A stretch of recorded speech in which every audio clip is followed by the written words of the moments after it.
আসসালামু আলাইকুম। আমি আয়েশা সিদ্দিকা আবৃত্তি করছি দেবারতী রায়ের লেখা কবিতা প্রাপ্তি।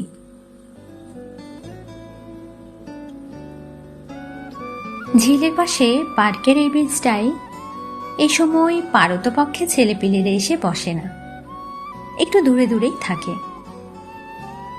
বন্টু হাওয়া, মনোরম আলো ছায়া, তা সত্ত্বেও কদিন যাবৎ নিজেদের মধ্যে বেঞ্চটার নামকরণ করেছে ওরা জ্ঞানপীঠ। আসলে ইদানিং সকাল বিকেল এখানে এসে বসেন সদ্য অবসরপ্রাপ্ত অঙ্কের শিক্ষক পরেশবাবু। বরাবরের রাজবাড়ি মানুষ, একটু কড়া প্রকৃতির, ঘরে বাইরে দু জায়গাতেই। তাই এখনো যেন সহজে মিশে নিতে পারেননি নিজেকে অবসর জীবনের সাথে।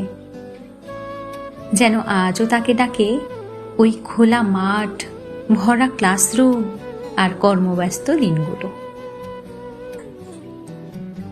এই যেমন আজ বড় মনে পড়ছে ফেলে আসা কর্মজীবন আর ফুলের মতো ছাত্রছাত্রীদের কচি মুখগুলি।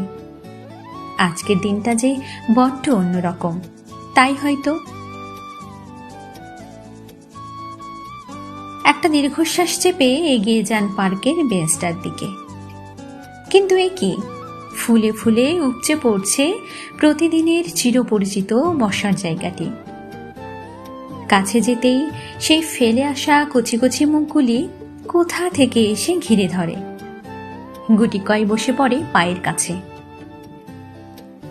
কেমন আছেন স্যার? আমাদের ভুলে যাননি তো স্যার?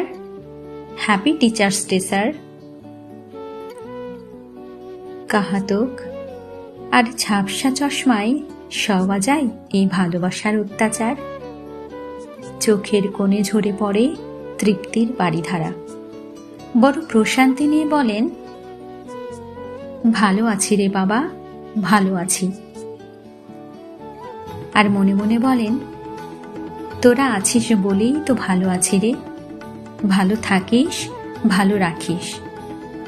আর এমনি করেই ছাত্র শিক্ষক সম্পর্কের মাধুর্য ধরে রাখিস আজীবন। ধন্যবাদ।